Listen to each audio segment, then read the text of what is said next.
People, I'm sure, are listening and are tripped up by that statement. A penis does not make you a man. Yes, there are women in this world with penises. Look into his eyes. They're the eyes of a man obsessed by sex. Eyes that mock our sacred institutions. Bedroom eyes, they call them in a bygone day. You're listening to Sex with Emily. I'm Dr. Emily, and I'm here to help you prioritize your pleasure and liberate the conversation around sex. On today's show, I'm joined by activist, author, and queer commentator Jeffrey Marsh to discuss all things gender. Jeffrey breaks down their approach towards radical self-acceptance and how to really truly do it, how fearlessly demanding respect from others frees you up to fully be yourself, the importance of representation for trans individuals, and their experience as the first openly non-binary person on television. They even help me identify my needs and go a little bit deeper and explore why it might be difficult for me to ask for all my needs to be met. We go there. We also dive into Jeffrey's book, How to Be You.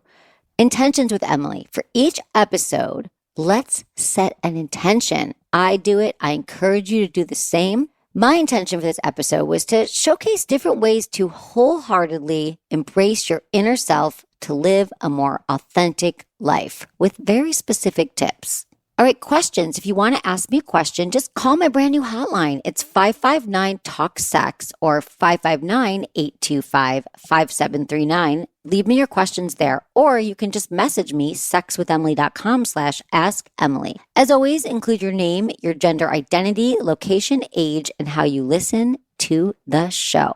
Also, check out our hot article right now at sexwithemily.com, 7 sex toys to celebrate masturbation all year long. All right, enjoy the show. Jeffrey Marsh is one of the world's foremost commentators on non-binary identity and activism in America, with a message of positivity and inclusion and a deep knowledge of queer issues and history. They're also the author of How to Be You, which is now available as an audiobook. Check them out on social media at The Jeffrey Marsh. Jeffrey, you were the first prominent, openly non-binary public figure to be interviewed on national television. So, can you tell me about that? Tell me about your journey. I mean, what an experience to be the first person. And we're still, because I'm going to have to ask you today some of the basic questions because I have so many things I want to talk to you about. Indeed. But I still think it's very confusing for people. They're like, they, them, she, her. Now Instagram wants me to choose. People are angry about it or confused by it. So tell me about your journey. Like, tell me everything, Jeffrey. Well, yeah. I mean, I'm happy to start at the beginning. As you were describing a little bit of, why I'm known, I guess you could call it, I was thinking, how many of those words in that description do you want to talk about? The first openly non-binary person on TV to talk about being non-binary. There's just a whole chain of things that came together to make non-binary even possible. Yeah. And that doesn't mean that our identities are not valid. Of course they are. But we are living in a time where there is a context and a language where we can fully be open about who we are. Right. And to me, that's why coming on your show was such, why I've been looking forward to recording this with you for so long, because it does have to do with how we relate to each other. And it does have to do with how we respect ourselves and each other. And which trips up so many people, it has to do with being a human, having needs, being okay that you have needs, being able to say that you have needs, and being able to request that other people help you with your own needs. Mm. So meaning like, I need to be respected for who I am. And so part of talking about being non-binary is just trying to help people respect me for who I am. Yeah, exactly.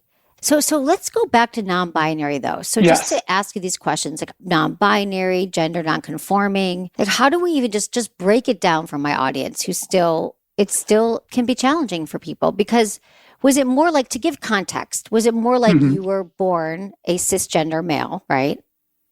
No. not at all. Okay. What were you born? Let's start there. So the way we talk about it is I was assigned male at birth. Assigned male at birth. So there's I almost said gift certificate, but my birth was a gift.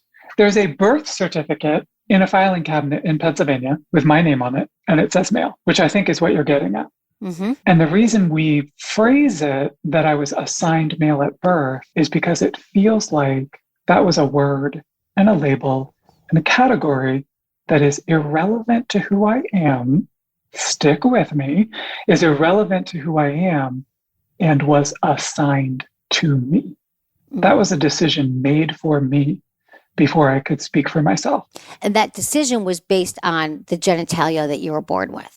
Well, yeah. I mean, doctors at the time, that's largely what they were basing it on, is right? Outward physical appearance. Exactly. So how old are you when you're like, this just doesn't feel right to be assigned as a man? Oh, gosh. Kindergarten? Well, I remember sitting in kindergarten. One of the teachers we had, I think we had at least 2 teachers for our kindergarten class. One of them spent time cutting out felt figures, one in the shape of a boy and one in the shape of a girl. And they also cut out felt clothing and felt accoutrement. So objet, right? A book bag, an umbrella, right? As a class, we were supposed to sit around and dress these figures for the day and for the weather.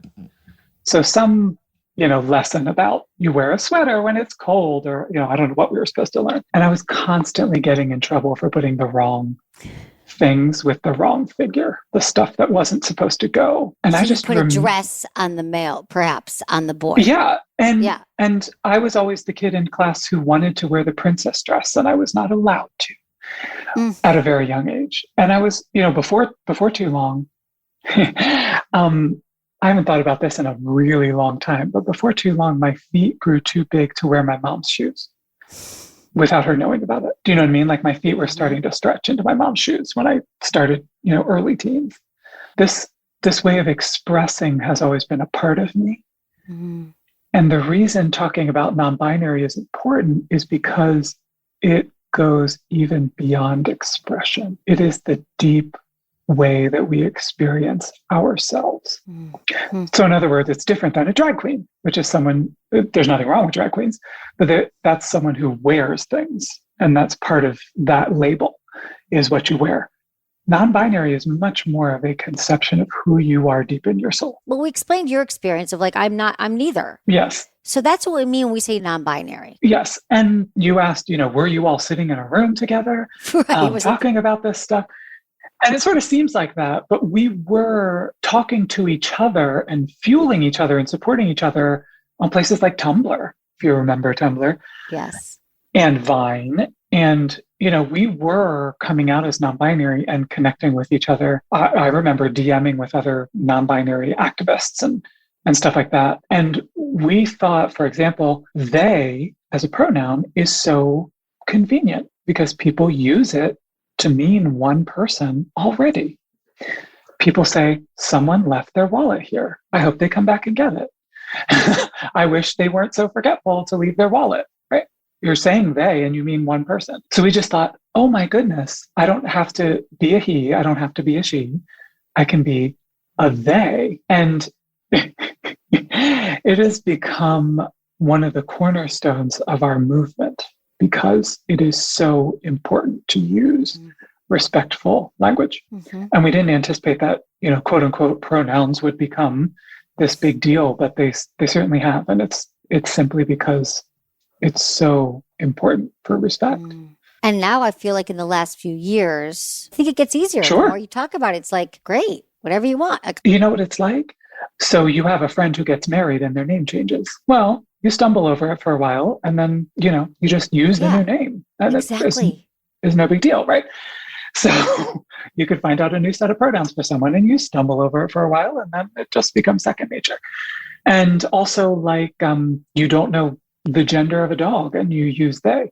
Right. People do all the time. You don't know the gender of an unborn baby, and then the baby's born and you know the gender, and you just start using whatever pronouns are next, right? Yeah. So there are lots of examples of us showing respect by using language in certain ways. That's all we're asking for. So they, them pronouns for trans and gender nonconforming people. So what about trans fitting into, because not everyone trans is non-binary, right? Correct. Yes. So the T in LGBT stands for trans, and it's used as an umbrella term for people who are not the gender they were assigned at birth. So that's the language I was using before. Right. And it's Right. the easiest for this conversation. Mm-hmm. So Laverne Cox has a birth certificate somewhere that says one thing, and Laverne is Laverne now, and transitioned to be a she, her. Mm-hmm. I have a birth certificate that says that it does not say non-binary. I can guarantee that. And I have transitioned and now come out as non-binary. So we're both trans, even though I use they, them, Laverne uses she, her. Mm. Does all of that make sense? That makes sense. Yeah, Great. because people get caught up, like it means that you have to have an operation, or it means that you have to take hormones, or it doesn't mean anything. Oh gosh. Yes. And in my bio, you were talking about how I was the first person to talk about this stuff openly on national TV. And I was asked about my genitals on TV. It's when you come out as trans, you give up a certain amount of privacy. And you say that's not okay to ask me that? Or what did you do? What is the right way to handle that? I've chosen to live a life where, and hopefully you notice how charming I am. Yeah. I've chosen to live a life where people can ask me anything, because that's what I want to give to the world. So when I was asked about that on TV, I just answered, honestly. The reason it's not the best idea is because not everybody wants to talk about their genitalia. Right. So don't ask everybody. Well, what can I ask what genitalia you have? Yeah, I have a penis. Okay. And it doesn't make me a man. Right. Exactly. People, I'm sure, are listening and are tripped up by that statement. A penis does not make you a man. Yes, there are women in this world with penises. Mm-hmm. Tis true. Right. And I am not a biologist, but biology is incredibly complicated. And gender is usually an amalgam of a few things for people. They think about chromosomes, they think about hormones, they think about what's called secondary sex characteristics. So whether you have facial hair or not, they think about your genitalia, right? All of those things kind of mush together, make up a gender. Mm-hmm. For the layperson. For biologists, it's much more complicated than that. But all the things I just mentioned are incredibly vibrant, wild, weird. There are people in humanity who are born with all kinds of genitalia. Right. All kinds. There are XXY chromosomes. Right. There are all kinds of people with all kinds of hormone levels. There are women who are what we call cisgender women, so non-trans women, right, whose birth certificate says woman and they live as a woman, right? Who have facial hair. That happens. It just happens. It's hormones. It's everything. What is gender based on? And the reason it's a good question to ask yourself is, now we're getting extra deep. It can be a system of oppression. Yes. Separate and unequal genders. That's what we're amounting to. So right. I'm sure everybody was raised with the idea that in the binary gender system, one gender is better than the other gender. Right. And if you even conceive of people like me, who are not either of those two, we're horrible, right? We're certainly not better than men. You know what I mean? Right. We're going to take a quick break, but when we come back, Jeffrey tells me how they learn to ask for what they need, something I think all of us struggle with at some point. Don't go anywhere.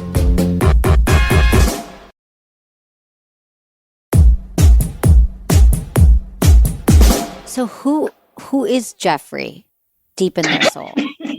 I wish I knew. But would you not even like to think about gender then? Like, would you ever say, well, there's a part of me that feels more feminine or masculine? Would you ever use any of those words, or is it just sort of something else entirely? Oh, I love that. Yeah, of course. So I have to get meta with you for a second. Please, I love it. You're so ready. So the meta conversation is so many of the boxes we put ourselves into are fake, and we get attached to the box. So to me, non-binary is literally a chance to uncheck all the boxes and then see what we have left. And throughout human history, there have been people like me, and they've been called lots of different things. A while ago, you asked, specifically about the word non-binary. And for us, the binary genders, binary meaning two, the binary genders are man and woman. the two genders that most people think are the only two genders. Mm-hmm. And to say I'm non-binary just means I don't fit in the man category. I don't fit in the woman category. And me personally, Jeffrey, I'll speak very, very specifically about me. I feel like I have, a wheelbarrow full of genders. I just have so much gender going on. It's not an absence of gender for me. It's just like I express all and every and every which way. Well, what I love that you're doing is because I know that you coach and you speak and you have a beautiful TED Talk that you did. And everyone should check that out. We'll link all that in the show notes. But so let me tell you about a conversation I had. And I had a conversation with a close family member. She's a lesbian. She's in her 50s. And she said to me, I just don't understand. I have a friend's son who's 7 years old and already wants to declare that he is a she or wants to do an operation or something. And my mom chimed in and was like, yeah, and so-and-so's daughter announced that she's bisexual, but she's 14 and hasn't been with anybody. This is crazy what's going on, right? The older gender, it's crazy. And I was like, but think about it. I know for a fact that in kindergarten, she felt that she was attracted to women because we've had these conversations. And I said, or girls. And I said, do you know, and that was hard for her to come out, not until she was in her, early 20s. I said, can you imagine how many other kids in the class probably felt that way as well?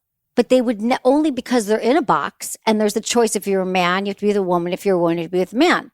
But now what I see this is giving young people opportunity to say, I actually don't know yet. And how beautiful is that they can come from the place of figuring it out. Like, I just think it's just really misunderstood and people get angry about it. So do you feel that this is the case, that this is going to serve, or you probably have seen this, a lot of young people or people of all ages to realize it's my choice and I get to identify however I want? Yeah, of course. And to back up just a teeny tiny bit, who you are deep down is not a choice. You're talking about the choice to express yourself. That's what I'm saying, the choice. Yeah. Yeah. Yeah. Well, and one thing that I know gets stolen from young LGBTQ people is their future. So I know I look incredibly young and people can look up my social media to verify, but I'm 43. I was born in 1977, and I literally thought that I was going to be dead. I really began to more and more understand who I was at the height of the AIDS crisis and at the height of celebrities even dying on TV.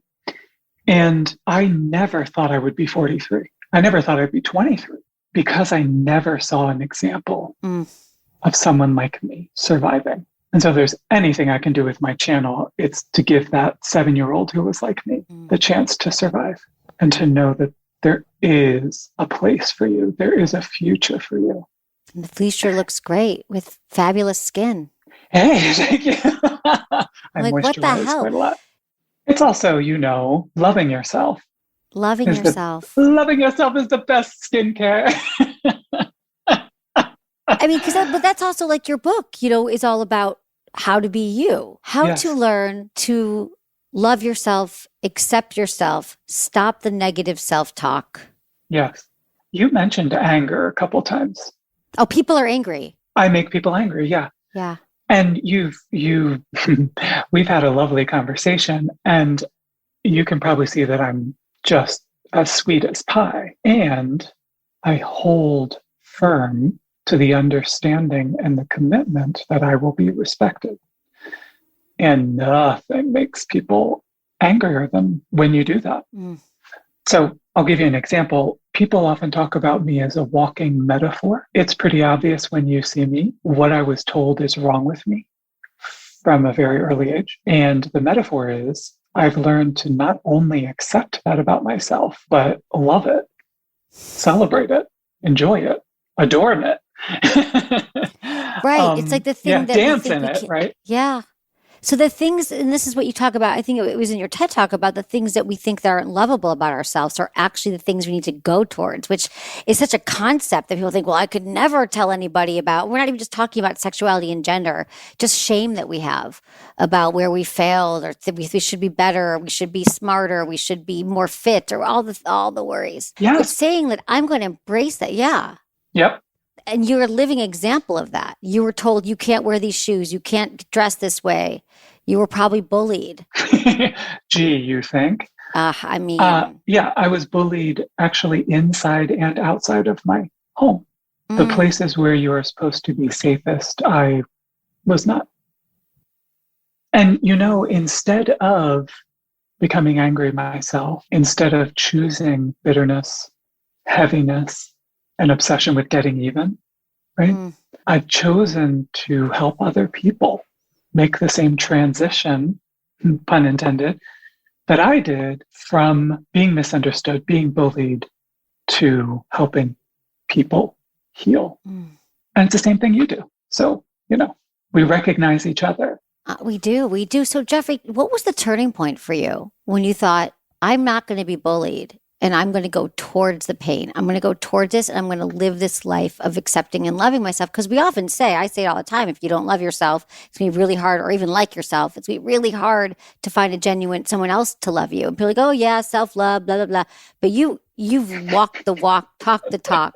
And I'd love to know what that looked like for you. What moment? I love how you just said that. Self-love, blah, blah, blah. Right. No, you're exactly right. Yes. So they read hashtag self-love on Instagram, and then I was going to make a Twitter joke. They switch over to Twitter and find self-hate. But what I mean is, right. They get off Instagram and all of a sudden it's a deluge inside their mind that you did this wrong. You were so stupid. The people at work are laughing at you. All of that stuff happening internally. And I'll tell you a really, really quick story about the monastery where I trained. I was there for an extended stay. So I've been studying Zen for over 20 years now. And I was at the monastery for an extended stay, and I was about to leave and go to the real world for a while, to the outside world for a while.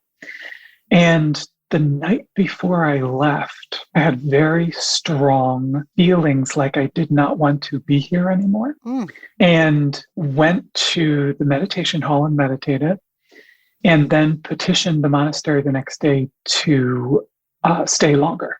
And they said yes. And so I stayed a little bit longer. And what I was able to see is that for me, I can't speak for anyone else, for me, those feelings, those sensations, that heaviness, that darkness, however you want to call it, arrived when I was just on the edge of a real sense of freedom and lightness. That it was in a way a spiritual sort of counterbalance. Yes. So in my experience, people who are the heaviest in this life have that chance to be the lightest. Wow. And I try to help people to do that.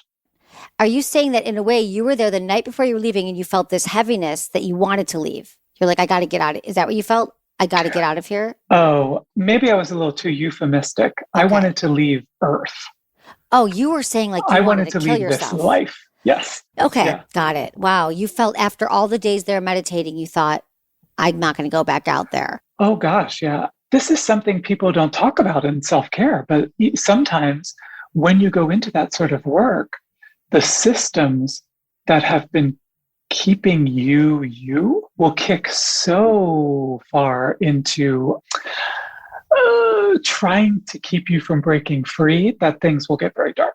So it happens to a lot of people. Because they're holding on to you because you've been using them your whole life. They don't want you to get rid of your protective. It's like your defenses. They don't want to be out of a job. Yeah, they don't want to be out of a job. Exactly. Yeah. They don't want to be out of a job. All of our negatives, all of our defenses are like, nope, we're not going to release it. So then you stayed an extra, and you had this enlightenment, epiphany. You had a chance. And so that was the moment you stayed for a little bit longer, and you thought, no, I'm going to live, and I'm going to live this life. Yeah. The way I and I'll tell you, the guide at the monastery said, you'll notice that there's no cliff at the monastery property. There's no lake. There's no, because it's really essential that people who are doing self-care are extra kind to themselves, are extra protective of themselves, have every support possible, have every person that they can reach out to available while they're doing this work. And that circles back to what we mentioned about needs and having them and being clear about them. So you got out of the monastery, and I guess we're talking 20 years ago. So you've been on this path now for a while. Yeah, and it was off and on with the same monastery for 20 years. So that was after one of my stays. And can you go deep for a moment? What's a need that you have? Say it on the podcast. What's a need I have that I don't currently have, or just a need? I need to be Just name one. loved, respected. Right? Like, isn't that so human and simple? Mm-hmm. And every single person tries to live their whole life not admitting that they need to be loved. Because we're afraid to feel needy. We're afraid we won't get it. Yeah, I think we're afraid not to be really rejected. lovable. We're afraid we're going to be rejected because we don't go after the love because we think, well, if someone really loves me, and this isn't even conscious sometimes, if I really let someone in to love me and they see all of my darkness, well, they won't really love me because we have so much shame around who we really are. Wow. Yeah. And that probably comes right out of our childhood, right? Oh, it all comes from childhood. Right? I don't know if you've experienced this, but a lot of people I coach with were always the child that no one had to worry about. I've absolutely heard it. I know I have these people as friends. And you know what I mean? Like you're the one and they can't get their needs met because no one thinks they ever need anything. Don't worry about me. I'm over here. I'm the good one. Nobody has to worry about you, and not the like discipline problem or whatever a different childhood experience would be. Right. But it's, to me, when I did that, when I was a kid, I used, my mom is a Lutheran pastor. And I used Jesus as that shield. And I could quote the Bible, and I was the most like in with Jesus kind of person. And I was using it as a shield in a way to seem perfect and lovable and all of that stuff. Mm-hmm. As like a bookend, having gone on this spiritual journey to be not currently Christian, not harboring any resentment toward Christianity in the least, but I'm not Christian at the moment. So many Christians write to me and say, they use the exact same language in every DM. They say, I remind them of Jesus. And so there's some sort of like symmetry of what I've devoted my life to is some sort of bookend to what I was raised with. Wow. Well, that must be because you were raised with it. So it's truly part of who you are. Are there parts of it, though, that you can still respect and honor, like parts of being Lutheran? Parts of Christianity, for sure. Christianity. Yeah. I mean, like, for example, if you read the things Jesus said in the Bible, thumbs up. I mean, that really is spiritually sound stuff. Right.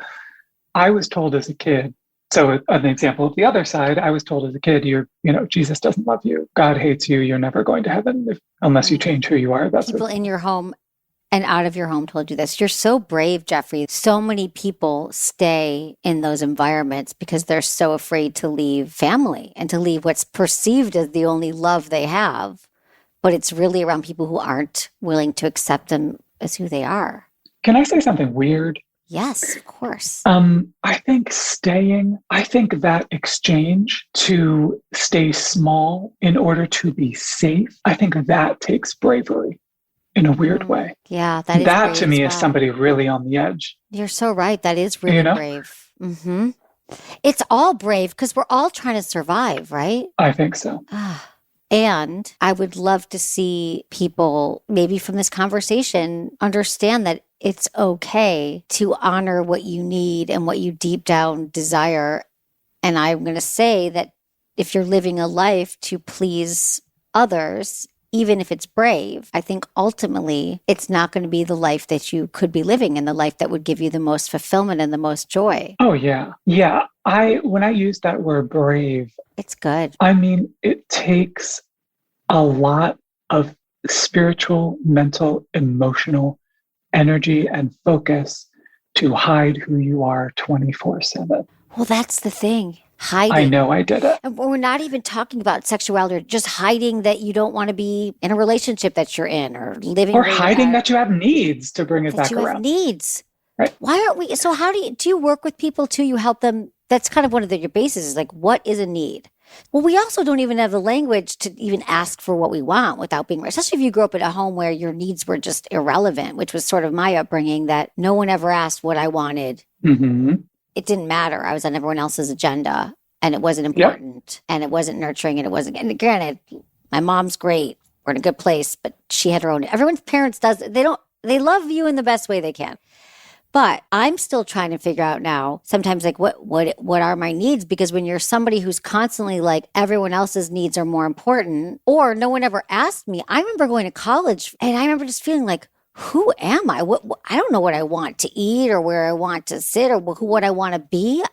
And I didn't have the words then to say, oh, you're 18 and you just came from your home and no one ever asked you what you wanted or what you needed. What I did is, and this is something I still have struggled with and I work on, is that I just beat myself up. How did I get to be 18 and not know myself? And it wasn't until therapy and all the years realizing, well, no one friggin' asked and I didn't feel seen. So it's interesting journey. Yeah. Anyway, I haven't thought about that either. Yeah. Did you just say anyways? No. Anyways, no. I see. I don't take up a lot of space for my own. I don't usually. Yeah, because that was a brilliant story. Don't anyways it. There are a couple things that I loved in that story because we're all told by that negative self-tape that we are especially awful. But every single person is going around being told that they're especially awful, which is something that makes us all the same and brings us all together. And the other thing I love about your story is, there's no 18-year-old alive who is clear on what they want and what they're doing. That's a good point. Yeah, that's true. That's true. I mean, and then some people have the parents that are constantly telling them what they should be and what they should do. And then those people feel oppressed because they're like, I didn't want to be a doctor, or I didn't want to be a pastor, or I didn't want, so they don't have choice. So at least I, had a choice. After the break, I asked Jeffrey what being non-binary means for their sexual orientation. And thank you everyone for supporting our sponsors who help keep this show free.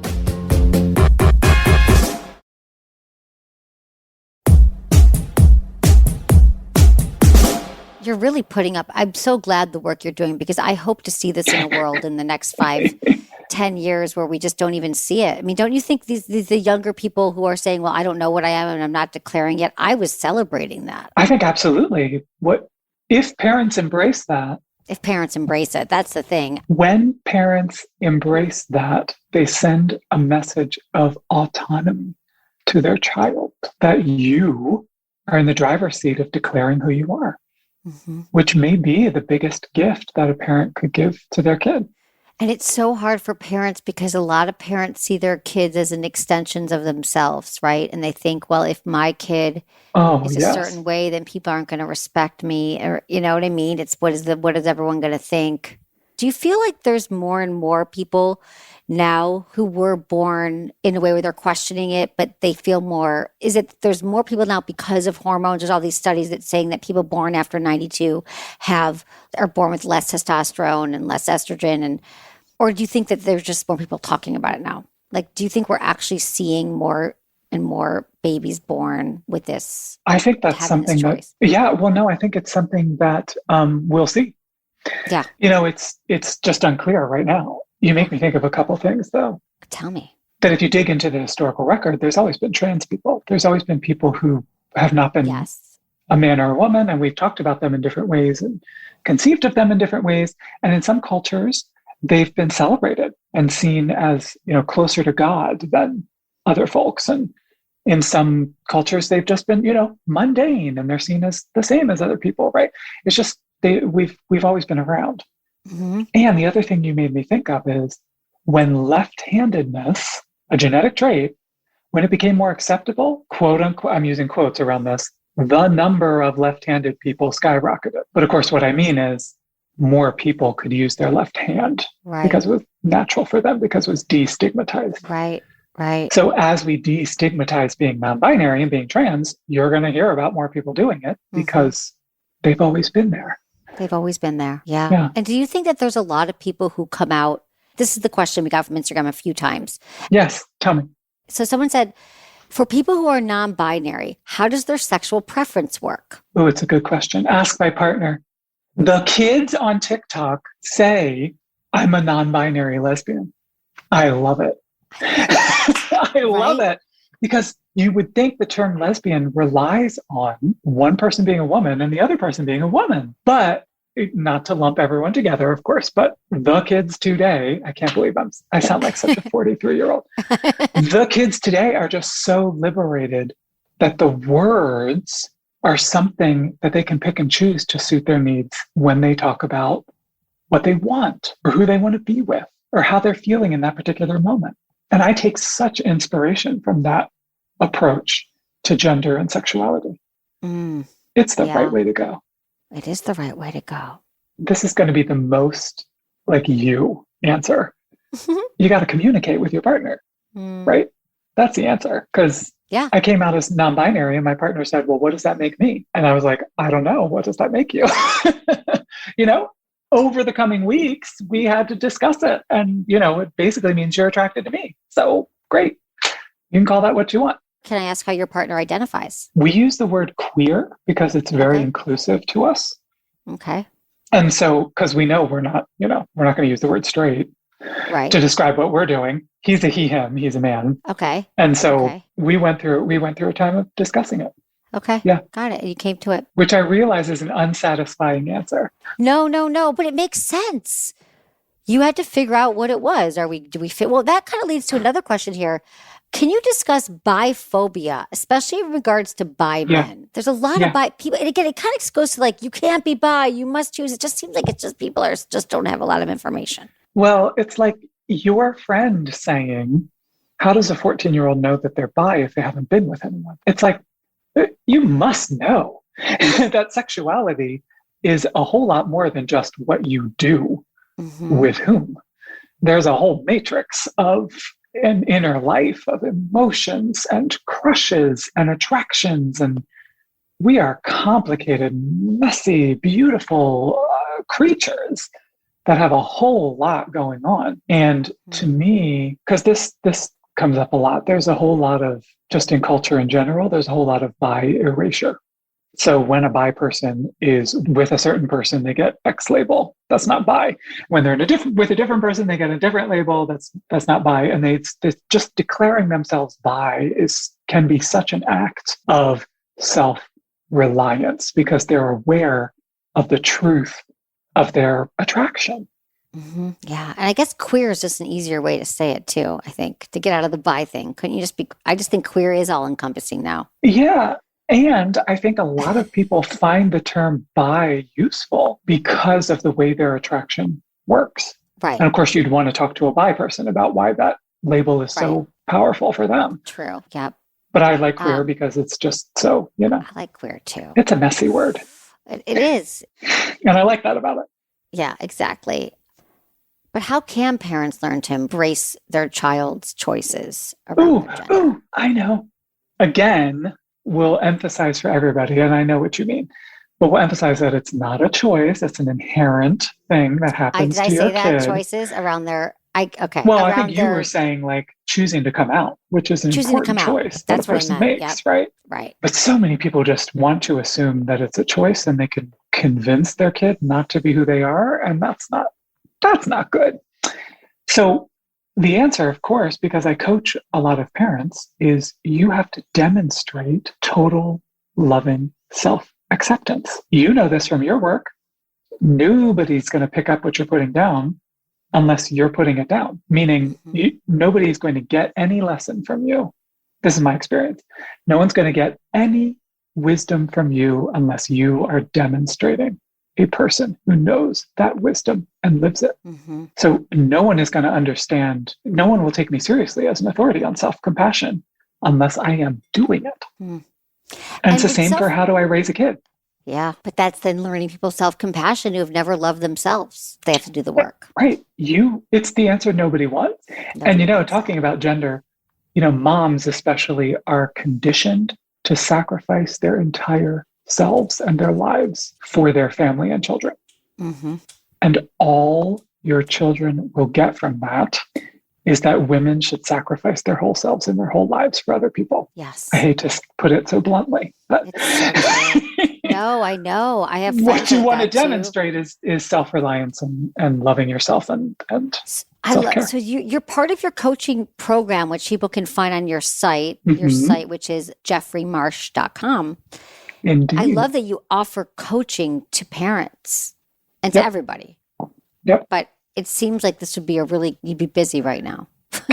Oh my gosh, yes. Yeah. And can I let you in on a secret? Please. A bunch of parents come to me and say, can you coach my 14-year-old who's non-binary, needs help coming out at school or whatever? And I always say, oh yes, of course. What I like to do is have one session with the parents first. And invariably, the parents end up coaching with me. And we may somewhere down the road get to helping the 14-year-old, but it really needs parenting is such a journey of self-discovery, and every parent wants to wants to pawn off the self-discovery onto the other people in the family and help them do it. But you can't. I love that you turn. I didn't even know where that was going. You redirected, like, let's start with you, the parent. Yeah, exactly. That's beautiful. I trick them. You do. I trick them into loving themselves. You've such a wonderful way about you. It's true. A lot of us are it's just so hard. And would you say that you still have slip-ups? You still have days, times where you don't feel? Does it go away? I mean, do you ever feel like some days, or no, you've just sort of been doing it for so long that you always love yourself without the negative stuff? I love that you're asking about slip-ups, because I need more clarity from you. Define a slip-up in self-care. I'm really hard on myself. I have these negative tapes. I know that's what I need. I think things are my fault, but then I have to like stop myself and turn it around, and sometimes every day, but sometimes for days it's fine. You know what I mean? That kind of slip up. But that kind of like, I wasn't the most loving to myself today. Like I didn't, not today, but in general, those kind of days. Yeah. No, I love it. So a slip up is any time where you don't meet the standard of self-care for that day. If that's the definition, no, I don't have slip ups, because I have no standards for self-care. Tell me about dun, that. dun, dun. Dun, dun, dun. Why are you bearing the lead? What do you mean? There's no day where I'm supposed to do anything or achieve anything with self-care. I do not. Nope. Not going there. So could there be a day where I fall into where an old self-tape is playing? Oh my gosh, yes. Like a self-hate internal tape. Yeah, sure. Some people think that achieving some kind of spiritual happiness or whatever means that you won't have your self-hate tapes play anymore. But no, I don't find that to be true for me. Sometimes it's like stimulus and response. It's so ingrained, it'll start, but I don't take it seriously, and I don't listen, and it doesn't ruin my life, and I what do you don't do care in those about moments? You just kind of let it go. You're like, there it goes again. Everyone's got their own ways of depending on the situation, I will start telling myself very kind things. In the sense that my self-talk is my business, and I'm going to choose. I'll literally close my eyes and say, I love you, Jeffrey. Thank you for who you are. I'm glad you're here. I know you're trying really hard today. Thank you for that. We're just taught to abandon ourselves, frankly. And all I do is try to come on back. So do you have any advice then, like for what we could be doing for more self-care for ourselves then, if you don't have a daily practice around it? I wrote the book. Yeah. I think the thing I'll say is that it's very poignant to me that the time when we need self-compassion the most is the time when we're least able to give it, meaning the most difficult time in anyone's self-compassion journey is going to be the very beginning of it. And that's when you're least talented at it. Do you know what I mean? So the time when you are absolutely the most desperate, when you absolutely should forgive yourself, love yourself unconditionally, let yourself off the hook, when you should just be pouring love like over your psyche at every single waking minute is the time when you least know how to do that. And it's just one of the ironies of the self-compassion journey. And it's almost, some people, when they start a self-compassion journey, will start to think ignorance is bliss. And I should have never started this. Do you know what I mean? Because you start to feel worse. Yeah, you're like, it's harder than it, yes. For a while. Yeah, and you start uncovering these patterns, but then blaming yourself for the patterns, and you start hating yourself even more than when you were just kind of like showing up to work late with your Starbucks and not thinking about it, right? Right. It's like, yeah, that to me is very poignant and difficult. So the advice would be as kind to yourself as you can. Keep going. It does absolutely get better. You get more talented at it. You find friends that, are going to match your same goals and where you're pointed to. It's so important to find those people in your life. I think so. That's why I'm glad to be here with you. Yeah, I know, me too. This is just, it's so nice. It's so nice to talk to you here. How would you like to see language change and evolve around pronouns over time? Oh, that's a really interesting one. People often ask me, do I want eventually for everyone to use they, them? And the answer is absolutely not. Because a lot of people love she, her, and they are a woman, and that's who they are. And I would never, there's this common misconception that people like me want to like tear down gender or something. Yeah. Quite the opposite. I want everyone to love whatever gender they are. And that's what I'm into. So our language is going to evolve. I mean, there's nothing we can do to stop it, contrary to popular belief. And I would just want it to become that whatever way is going to be more inclusive. And can I let you in on a little secret? Yes. There's probably something on the frontier that we will begin to not call ourselves non-binary anymore, because it refers to what we're not. And so we might start to use language to talk about what we are. Well, that's where words like gender fluid comes in, and stuff like that. So gender fluid sounds kind of more fun. Doesn't more it? Positive. Yeah. Gender fluid. Your gender can be fun. Isn't that a good message? Yeah. How about I'm gender fun? Gender fun, gender enthusiastic, gender delightful. Enthusiast. Yeah. How do we here's another question. How can we make space for the non-binary community? I think the most important thing you could do as an ally, this is going to sound so tragic, but I don't mean it that way. Don't look at us with disgust. That's your assignment. So a lot of us leave the house and we're wearing what we wear and we're presenting how we present. And there is something that is gender different about somebody in public. Don't treat that person unkindly. That's your assignment. Because a lot of people have been trained into an initial reaction of finding us gross or scary or difficult or whatever. It's just threatening. Yeah. And just don't do that, please. Treat us like full, beautiful human beings. That's a good answer. Okay. Thank you. It's an important one. So it is. It's a really important answer because it say like you're wearing makeup, eyelashes, which are fabulous. I look gorgeous. You complimented my skin already. You do look gorgeous. Your skin. Skincare, but also foundation. Let's be real. Okay. Right. Of course. Same. So most days, this is how you dress. You dress more. Oh, indeed. Yeah. Feminine. Okay. In your book, So How to Be You, which is now the audio format just came out. People can listen to your delightful You're voice. doing more hyping of my brand than I am. I love it. Well, I think I'm honored that you're on the show, so I want to celebrate you. You're so kind. How can listeners be more authentic and embrace who they are? Something I know you talk a lot about, which is a very broad question, but like... You know what people ask me the most?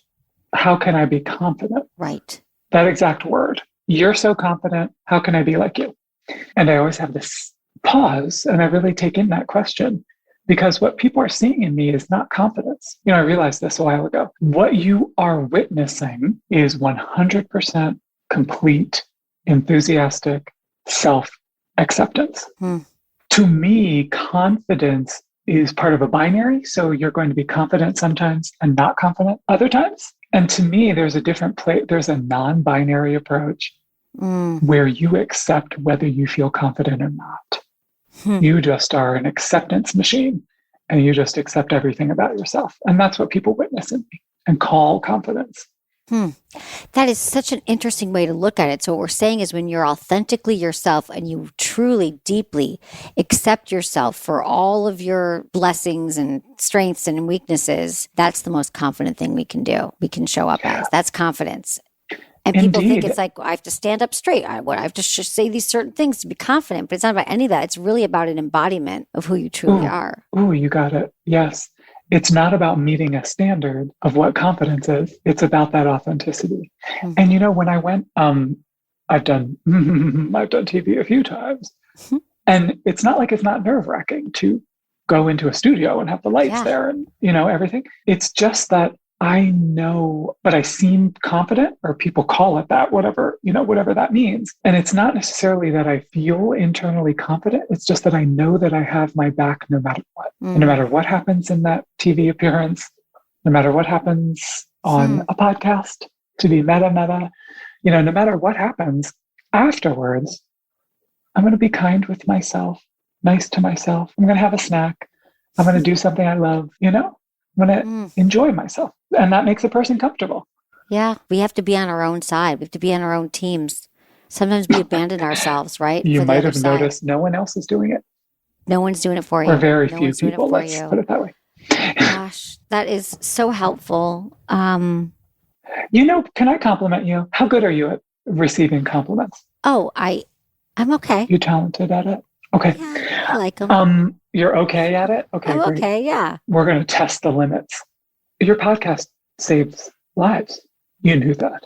Mm-hmm. Changes lives, yes, but saves them as well. Because what you are doing is you are undoing shame. Mm-hmm. And shame is what holds people down the most.